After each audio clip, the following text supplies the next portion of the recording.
ধন্য করিয়াছ মরে, পথের দিশার সুদিলে দিলে পাক কোরআন।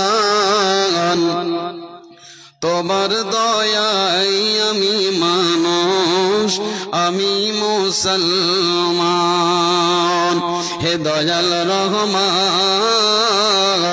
তোমার দয়ায় আমি মানুষ, আমি মুসলমান। লিল্লাহি তাকবীর, লিল্লাহি তাকবীর। তোমার দয়ায় একটি ভাগে রেখেছ ভুবন ভরে, তোমার দয়ায় একটি ভাগে রেখেছ ভুবন ভরে, সব রেখেছ তোমার কাছে পাপিষ্ঠদের তরে। এই তো আশা পাব না যাত, ওগো প্রভু রহমান। তোমার দয়াই মোরা মানুষ, আমরা মুসলমান। হে প্রভু রহমান, তোমার দয়াই আমি মানুষ, আমি মুসলমান। সম্মানিত আজকের ধর্মীয় সভার সুযোগ্য সুনামধন্য সভাপতি সাহেব, উপস্থিত ওলামায়ে কিরাম, সামনে বসে থাকা দিনদার ইসলাম প্রিয় ভাই আমার, বাপজানেরা আমার, এক পাশে বসে থাকা আল্লাহওয়ালি পর্দাশীলাম অবলা সরলা মা ও বোনেরা, সর্বাগ্রেসে মহান আল্লাহ রাব্বুল আলামিনের প্রশংসা জ্ঞাপন করি যে মহান আল্লাহ আজ আমাকে আপনাকে এই মাদ্রাসা জামিউল উলুমের প্রাঙ্গণে বসে হাদিস ও কোরআনের কথা শোনার তথা বলার, তার পাশাপাশি ঈমানকে একটু চাকচিক্য করার সুযোগ পেয়ে আল্লাহর শুকরিয়া আদায় করি। মুহাব্বতের সাথে বলুন আলহামদুলিল্লাহ। অতঃপর দরুদ ও সালাম, শান্তি রহমত বর্ষিত হোক প্রিয় নবী দয়ার কান্ডারি জনাবি মুহাম্মদুর রাসূলুল্লাহ সাল্লাল্লাহু আলাইহি ওয়াসাল্লাম। আল্লাহুম্মা সাল্লি আলাইহি ওয়া বারিক ওয়া সাল্লিম। সম্মানিত দিনী ভাইরা, বাপজানেরা, মা ও বোনেরা, আমি আপনাদের সম্মুখে পবিত্র কোরআন থেকে একখানা আয়াত তিলাওয়াত করেছি এবং পরিপ্রেক্ষিতে আর একখানা আয়াত আমি তেলাওয়াত করেছি এবং বিশ্বনবীর পবিত্র ভাষা থেকে আমি একখানা হাদিস পড়েছি। এই আয়াত ও হাদিসকে সামনে রেখে খুবই স্বল্প টাইমে আমি নিজের বক্তব্যকে ইতি টানবো। আমার মাবুদ যদি আমাকে তৌফিক দেন, ওমা তৌফিকি ইল্লা বিল্লাহ। তবে আমার একটা অভ্যাস, ভাই বন্ধু, আজকে আমার বক্তব্যের বিষয় হচ্ছে ভালো কাজে তাড়াতাড়ি করতে হবে, আমাদেরকে গতিবেগে দ্রুত বেগে ভালো কাজের জন্য ধাপিত হতে হবে। এটা হচ্ছে আজকে আমার বক্তব্যের বিষয়। আল্লাহ সুবহানাহু ওয়া তাআলা পবিত্র কোরআনে আল্লাহ রাব্বুল আলামিন বলছেন, সারা পৃথিবীর মানুষ, তোমাদের চরিত্র হচ্ছে পাপ করা, তোমাদের স্বভাব হচ্ছে গুনাহ করা, তোমাদেরকে পাপ করতে ভালো লাগে, স্বাদ লাগে। আমি যে আল্লাহ তোমাদের প্রতি কত মেহেরবান, কত বড় দয়াবান, যে তোমরা পাপ করে যা স্বাদ পাও আমি আল্লাহ, তুমি যখন আমাকে বলো যে রব্বানা ফাগফির লানা যুনুবানা, তখনই আমি মহান রব তোমার গুনাহগুলোকে মাফ করে দিই। বলুন একবার আলহামদুলিল্লাহ। আল্লাহ বলছেন, বান্দারে তোমার স্বভাব হচ্ছে গুনাহ করা, তুমি গুনাহ করে যে স্বাদ পাও আমি আল্লাহ তোমাকে ক্ষমা করে তার চাইতে বেশি আনন্দ হই। একবার বলুন আল্লাহু আকবার। ভাই আমার, আল্লাহ রাব্বুল আলামিন আমাদের প্রতি কত দয়াবান। এজন্য মহান আল্লাহ বলছেন, বান্দারে গুনাহ করেছো, পাপ করেছো, ক্ষমার জন্য তোমরা তাড়াতাড়ি করো, দেরি করো না। নেকির কাজে তোমাদেরকে বসে থাকা চলবে না, যেহেতু তোমার মৃত্যুর কোনো গ্যারান্টি নাই, কখন তোমার মৃত্যুর ডঙ্কা বাজবে, সে মৃত্যুর ঘন্টা বাজতে গেলেই তোমাকে একটা সেকেন্ড আর সময় দেওয়া হবে না। এই জন্য ভাইজান, বন্ধুগণ, আজ আমরা কোন একজন ভাইকে বলি, ভাই আব্দুর রহমান, বয়স আপনার 40 হয়ে গেল, নামাজ কেন পড়েন না? তো কি বলি আমরা, উত্তরটা কি দেয়? বলে মৌলভী সাহেব এখনো বয়স হয়নি, মেয়ের বিয়ে দিব, নাতি নাতিন হবে, ছেলের বিয়ে দিব, পোতাপতিন হবে, তখন থেকে আপনাকে আর বলতে হবে না, নামাজ শুরু করে দেবো। কথাটা বলি কি বলি না? ভাই তুমি দাড়ি কেন ছাড়ো না? বলি সাহেব এখনো বয়স হয়নি আমার দাড়ি ছাড়ার, ইনশাল্লাহ সময় আসবে আমি নিজেই ছেড়ে দেব। ভাই আপনি কি ভিসাটা যে আল্লাহ পাক আপনাকে আমাকে দিয়েছেন, এই জ্ঞানটুকুকে দিয়েছেন যে আপনি পৃথিবীতে কতদিন বাঁচবেন, কেউ বলতে পারবেন? একটু হ্যাঁ না বলবেন, পারবেন? কেউ পারবে না। আমি যে বিষয়টা আজকে আপনাদের সামনে তুলে ধরেছি খুব মারাত্মক বিষয়, খুবই গুরুত্বপূর্ণ। ভাইজান আল্লাহ সুবহানাহু ওয়া তাআলা এই জন্য বলছেন তোমরা নেকির কাজে খুব তাড়াতাড়ি করো। কেন? তোমার কোনো গ্যারেন্টি নেই, তোমার ভ্যালিডিটি তোমাকে বলে দেওয়া যায়নি। এই জ্ঞান, এই ইলম শুধু আল্লাহ রাব্বুল আলামিনের কাছে আছে। এইজন্য আল্লাহ বলছেন আউযু বিল্লাহি মিনাশ শাইতানির রাজীম বিসমিল্লাহির রহমানির রহিম وسارعوا إلى مغفرة من ربكم وجنات عرضها السماوات والأرض أعدت للمتقين الله رب العالمين সারা পৃথিবীর নর নারী, নারী পুরুষ সকলকে আল্লাহ রাব্বুল আলামিন এখানে বহু বচন আল্লাহ সেগাম আল্লাহ রাব্বুল আলামিন ব্যবহার করেছেন। আল্লাহ তাবারক ওয়া তাআলা এখানে কোন মুমিনকে, কোন মুসলমানকে আল্লাহ খাইত করে বলেননি। আল্লাহ সুবহানাহু ওয়া তাআলা রব্বুল আলামিন আম ভাবে সকলকে আল্লাহ বলেছেন হে আমার বান্দারা তোমরা তাড়াতাড়ি করো, তোমরা প্রতিযোগিতা করো। তোমরা যে গুনাহ করে করে তোমরা পাহাড় সাজিয়ে রেখেছো রে বান্দা, অলস হয়ে আর তোমরা বসে থাকবে না। তোমরা তোমার প্রভুর ক্ষমার দিকে গতিবেগে তোমরা যাও। আর যাওয়ার পরে আল্লাহকে বলো রব্বুল আলামিন আমি আপনার, আমি তোমার বান্দা, তুমি আমার খোদা, তুমি আমার রব। রব্বুল আলামিন গো আমাকে মাফ করে দাও, ক্ষমা করে দাও। রব্বুল আলামিন বলছেন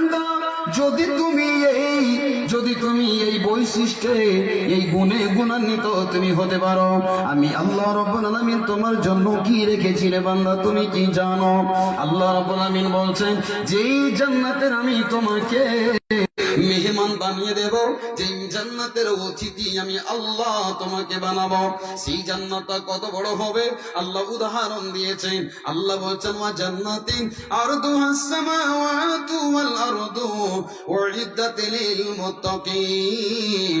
আল্লাহ রাব্বুল আলামিন বলছেন পৃথিবীর বান্দা বান্দেরা যারা পাপ করে বসে আছো, যদি তুমি আমার দরবারে এসে সারেন্ডার হয়ে যাও আর যদি বলো আল্লাহ তুমি আমাকে যদি ক্ষমা না করে দাও, আল্লাহ তোমার দরবারে এসেছি, দরজায় এসেছি। আল্লাহ রাব্বুল আলামিন বলছেন বান্দারে আমি 99টি আমি দয়া আমার পাশে রেখেছি, আমি একটা মাত্র দয়া সারা পৃথিবীতে বন্টন করে দিয়েছি। আমার এটা স্বভাব নয়, বান্দা যখন এসে বলে রব্বানা তখন আমি তাকে ক্ষমা না করে আর থাকতে পারি না, পারি না, পারি না। শুধু মাফ করে দিন রে আমার বান্দা। মাফ করে দেওয়ার পর আমি আল্লাহ রাব্বুল আলামিন এমন একটা জান্নাতের মেহমান অতিথি আমাকে তোমাকে গেস্ট বানিয়ে দেব। আল্লাহ বলছে যে জান্নাতের প্রশস্তটা কত হবে, জমিন থেকে আকাশের মাঝখানে যতটা জায়গা ব্যবধান রয়েছে, ফাঁকা রয়েছে, খালি রয়েছে, এত প্রশস্ত জান্নাতে আমি আল্লাহ তোমাকে মেহমান বানিয়ে দেব। অবশেষ আমার আল্লাহ বলছেন উইদ্দাত লিল মুত্তাকিন, মুত্তাকিন রে ওরে আমার মুমিনের দল, আমি আল্লাহ জান্নাতকে মুত্তাকিনদের জন্য তৈরি করে রেখেছি। বলুন সুবহানাল্লাহ। ভালো কাজে দেরি করিয়েন না, যত তাড়াতাড়ি পারেন নামাজ ধরে নিন, যত তাড়াতাড়ি পারেন রাসূলের সুন্নাতের উপর আমল করে আপনি দাড়ি ছেড়ে দেন, যত তাড়াতাড়ি পারেন আল্লাহ রাস্তায় দান খায়রাত সাদকা করে আল্লাহকে আপনি খুশি করে নেন, দেরি করবেন না ভাই। কেন? বিশ্বনবীজি জনাবে মুহাম্মদ রাসূলুল্লাহ সবাই একবার বলুন সাল্লাল্লাহু আলাইহি সাল্লাম বলছেন আব্দুল্লাহ বিন উমর কে, আব্দুল্লাহ বিন উমর রে তুমি যখনই সকাল করবে, ইদা আসবাহাতা ফালা তানতাজিরিল মাসা। বাপজান আমার, ভাই আমার, বিশ্ব নবীজি বলছেন, হে আমার সাহাবা শোনো, সকাল করলে আর সন্ধ্যার অপেক্ষা করবে না, সন্ধ্যা করলে সকালের ইন্তজার করবে না। এটা হচ্ছে দুনিয়ার সিস্টেম আল্লাহ করেছে। হে আমার সাহাবা, তুমি সরব করে লেখে নাও। ভাইজান আমার, বন্ধু আমার, কত শত মানুষের খবর আমরা শুনতে পাই। হঠাৎ হঠাৎ করে মানুষ দুনিয়া থেকে বিদায় হয়ে যাচ্ছে কি যাই না। আপনি সন্ধ্যার সময়তে বন্ধুরে একই জায়গাতে বসে, একটা টেবিলে বসে একসঙ্গে আপনি চা পান করে আসলেন। এবার বাড়িতে আসলেন, হাজি সাহেব বাড়ি গেলেন, আপনি মাস্টার সাহেব বাড়ি চলে আসলেন। এসারে নামাজ পড়ার পর আপনি খাওয়া দাওয়া করে নামাজ পড়ে আপনি ঘুমাতে যাবেন। ইতিমধ্যে মোবাইলে রিংটোন ভেসে উঠলো। মোবাইলটা ধরে বলছেন, হ্যালো কে? বলছে, হাজি সাহেব 2 মিনিট আগে হার্ট অ্যাটাক করে মারা গেল। ভাই আমার, বন্ধু আমার, এইগুলি হচ্ছে কিয়ামতের নিদর্শন। মানুষ হঠাৎ হঠাৎ পৃথিবী থেকে বিদায় হয়ে যাবে। এই জন্য নবীজি বললেন, আব্দুল্লাহ বিন ওমর রে, এই যে আল্লাহ রাব্বুল আলামিন তোমাকে গুরুত্ব, আল্লাহ রাব্বুল আলামিন বড় নিয়ামত দিয়েছে, এই নিয়ামতটাকে তুমি বড় আল্লাহর আমানত মনে করে চলবে। এটা নয় যে আমার বয়স হয়নি, নামাজ কেন পড়বো। ভাইজান আমার, বন্ধু আমার, আল্লাহ যদি আপনাকে সময় দিয়েছেন, আপনি খুব তাড়াতাড়ি ভালো কাজ করে নিন। কেন বন্ধু রে, গ্যারেন্টি নাই যে আপনি কাল সকাল দেখতে পাবেন। কোনো গ্যারেন্টি নেই, আপনার মৃত্যু হয়ে যেতে পারে। হঠাৎ হঠাৎ করে মানুষ মৃত্যু ঘটছে, এটা হচ্ছে কিয়ামতের নিদর্শন। ভাইজান আমার, বন্ধু আমার, আল্লাহর নবী এই প্রেক্ষিতে একটা হাদিস বলছেন। নবীজি বলেন, বিসমিল্লাহির রহমানির রহিম। নবীজি বলেন, বাদিরু বিল আমালি ফিতানান কাকিতুল লাইলিল মুসলিমি ইসবিহুর রাজুলু মুমিনান ওয়া ইউমসি কাফিরা। বাপজানিরা আমার, ভালো করে শুনলেন। নবীজি বলছেন, সাহাবারা রে, হে আমার উম্মতের দলেরা শোনো, তোমরা শোনার অক্ষরে লিখে নাও। আমি বিশ্ব নবী বলছি, তোমরা ভালো কাজ খুব দ্রুত গতিতে গিয়ে তোমরা করে ফেলবে। এটা নয় যে মৌলভী সাহেব জোহরের নামাজ পড়লাম না, জোহরের নামাজ ঢিলা হলো তো আসরে পড়বো, আসর ঢিলা হলো তো মাগরিবকে পড়ে নেব। বাপজান আমার, ভাই আমার, এইরকম অভ্যাস করিয়েন না। কেন বন্ধুরে, আপনি সকাল করবেন তো সন্ধ্যার ইন্তজার করিয়েন না। আপনি বন্ধু আমার ঢিলা করে অলস হয়ে আপনি সময় কাটিয়ে দিয়ে জোহরের নামাজটা আপনি ছেড়ে দিলেন। আপনি ভাবছেন আমি আসরের নামাজটা 2 ওয়াক্তের নামাজকে একই জায়গাতে করে নিব। বন্ধু, কোনো গ্যারেন্টি আছে কি আপনি আসরের নামাজ পড়তে পাবেন না? আপনার মৃত্যু যদি হয়ে যায়, তবে আপনার ফরজ নামাজের বিনিময়ে আপনার জানাজার নামাজ হবে। কথা ঠিক কিনা বলেন? ভাই আমার, বন্ধু আমার, এই জন্য আপনি জোহরকে আসর করিয়েন না, আসরকে আপনি মাগরিবে নিয়ে যেন না। বন্ধু আমার, সময়টা বড় মূল্যবান। কখন যে আপনার আমার মওত হয়ে যাবে, কেউ পৃথিবীর বৈজ্ঞানিক দার্শনিক বলতে পারবে না। খুব তাড়াতাড়ি করে ভালো কাজ করে নিন। আর আমিও খুব তাড়াতাড়ি বক্তব্য চালিয়ে যাচ্ছি, যেহেতু আমার সময় কম। ভাই একটু রাখেন। ভাই আমার, এবার চলুন এটা আপনাকে চমৎকার ঘটনা শোনাবো। নবীজি বলছেন, তোমরা ভালো কাজ তাড়াতাড়ি করে নাও, আমলে সলে করে নাও। কেন বললেন নবীজি? আল্লাহর নবী বলছেন, এমন একটা জামানা আসবে আমার সাহাবারা, আল্লাহর নবী বলছেন, বাদিরু বিল আমালি ফিতানান, তোমাদেরকে চারিদিক থেকে ফিতনাতে ঘেরাও করে নেবে। চারিদিক থেকে ফিতনা তোমাদেরকে ঘিরে ফেলবে। এমন একটা যুগ আসবে, এমন একটা জামানা আসবে, ভালো কাজ তোমাদের চোখে লাগবে না। ভাই জানাবা, আজকে আপনি রাস্তাতে গিয়ে দেখুন, দোকানে গিয়ে দেখুন, মেলাতে গিয়ে দেখুন, এখানে শ্রোতা কয়জন আর মেলাতে ঘুরনেওয়ালা কত লোক আছে। বন্ধুরে, এই মেলা হলো পৃথিবীতে আল্লাহর জমিনে বড় একটা ফিতনা। নবীজি বলেছেন, পবিত্র জায়গা হলো মসজিদ আর নোংরা জায়গা হলো মেলা, ঠেলা বাজার। ভাই আমার, বন্ধু আমার, আজকে আপনি জলসা দিয়েছেন, আজকে আপনারা জলসায় বসে আছেন। বন্ধুরে, এর 4 গুণে মানুষ তাদেরকে দেখেন দোকানে পাঠ করছে। এই জন্য বন্ধু আমার, আজকে আপনি পেন্ডালের শ্রোতা খুঁজে পাচ্ছেন না, এটা এক ধরনের ফিতনা, এটা এক ধরনের ফিতনা। মার্কেটে গিয়ে দেখুন হাঁটতে পারেন না, বুড়া মানুষ যদি হয়তো ধাক্কা লেগে পড়েই যাবে উল্টে, আর প্রেসার যদি হাই থাকে তো বাস বাবজি ওখানে টিকিট কেটে নিবে। এত মার্কেটে ভিড়ে আপনি গিয়ে একবার দেখে আসুন, এটা ফিতনা। এই জন্য নবীজি বলছেন ভালো কাজ করে নাও ফিতনা আসার আগে। বলবেন মাওলানা ফিতনা কাকে বলে? তারপরে নবীজি বলছেন ইউসবিহুর রাজুলু মুমিনান ওয়া ইউমসি কাফিরা। নবীজি বলছেন এমন একটা জামানা আসবে, একটা লোক, একজন ব্যক্তি সকাল হবে তো মুমিন হয়ে সকাল করবে, ওয়া ইউমসি কাফিরা, আবার সন্ধ্যা হওয়ার আগে আগে ওই আল্লাহর বান্দাটা কাফির হয়ে যাবে। আবার নবীজি তারপরে বললেন এমন একটা জামানা আসবে যে সন্ধ্যা হবে কাফির হয়ে, আর সকাল হতে হতে লোকটা মুমিন হয়ে যাবে।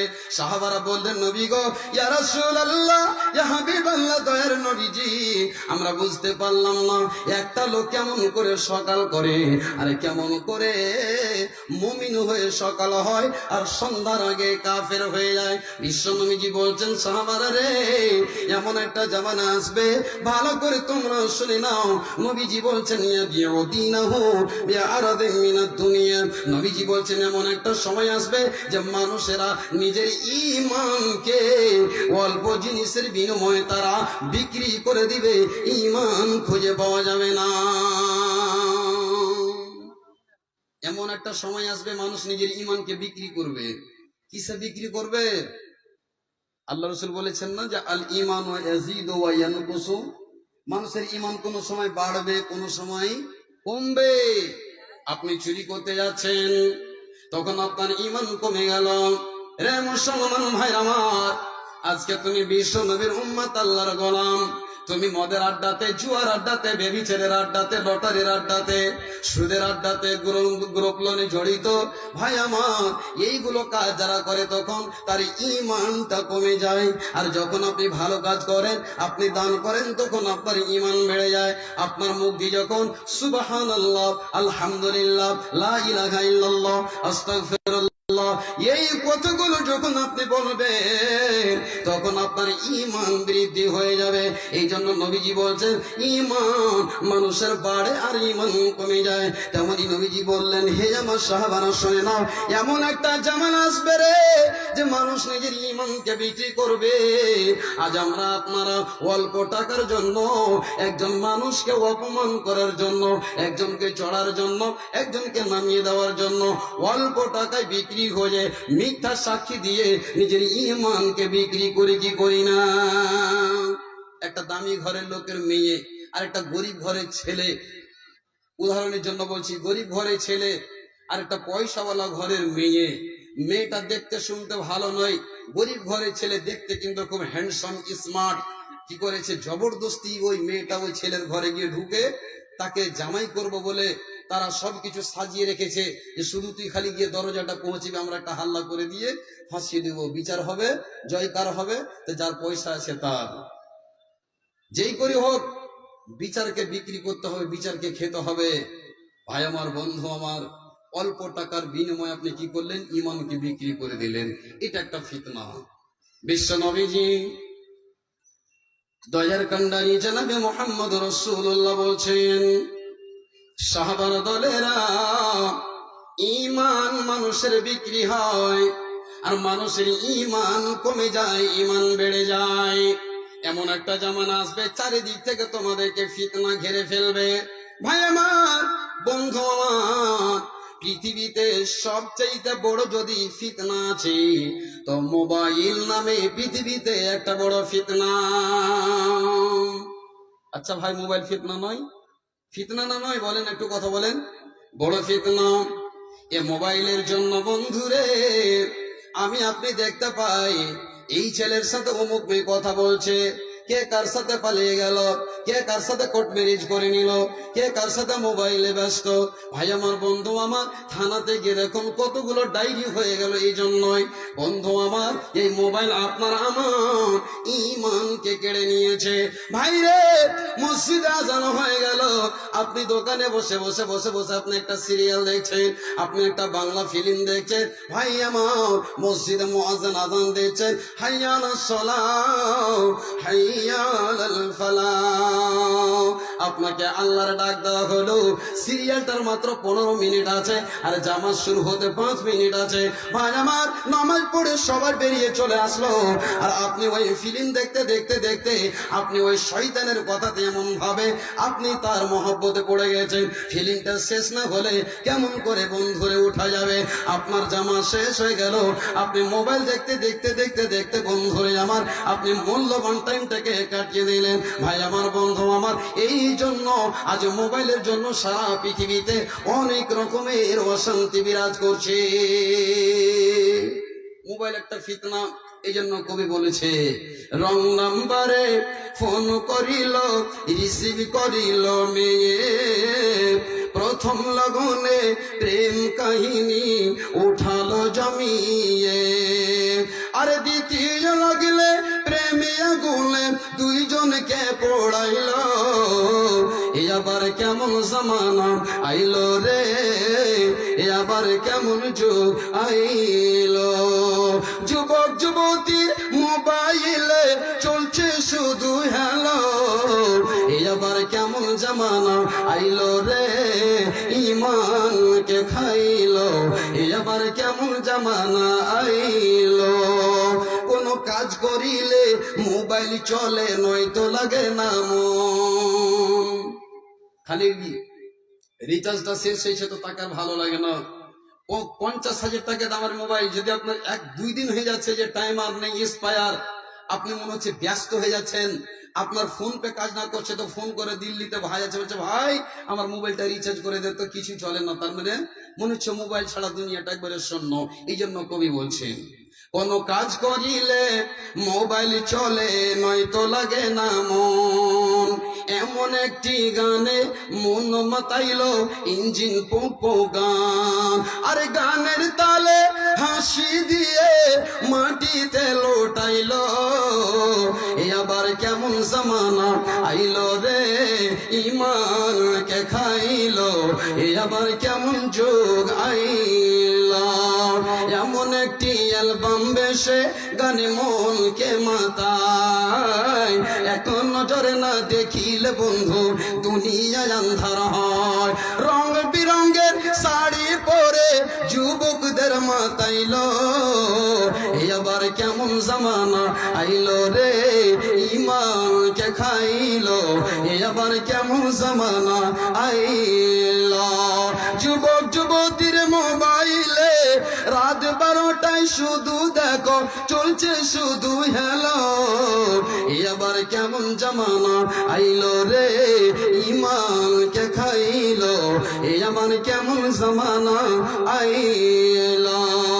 ভাই আমার, বন্ধু আমার, পৃথিবীতে যদি অশান্তি বিরাজ করছে, আজকে এই মোবাইল নামে যন্ত্র, আজকে ইহুদিরা নাসারারা আমার আপনার ঈমানকে লুটার জন্য এমন একটা আপনার আমার পকেটে এমন একটা বাদ্যযন্ত্র ভরে দিয়েছে যে মুসলমানের ঈমানদারের ঈমানকে কেমন করে লুটা হবে, এই কৌশলে তারা আজকে কামিয়াব হয়ে গেছে। ভাই আমার, ভালো কাজে দেরি করিয়েন না, চট করে করিলেন মৌত চলে আসবে। এবার চলুন, ফিতনা কাকে বলে? আল্লাহ রাব্বুল আলামিন এবার পবিত্র কোরআন আল্লাহ বলছেন, বিসমিল্লাহির রহমানির রহিম, ইন্নামা আমওয়ালুকুম ওয়া আওলাদুকুম ফিতনা। নবীজি বলছেন, এমন একটা জামানা আসবে রে যে তোমাদেরকে চারিদিক থেকে ফিতনা ঘিরে নেবে, তোমরা নারীর চক্করে পড়ে যাবে, তোমরা মেয়ের চক্করে পড়ে গিয়ে তোমাদের জীবনটা নষ্ট হয়ে যাবে। বিশ্ব নবীজি বললে, হে আমার উম্মতেরা শোনো, তোমরা দুনিয়া থেকে ভয় করবে, আর তোমরা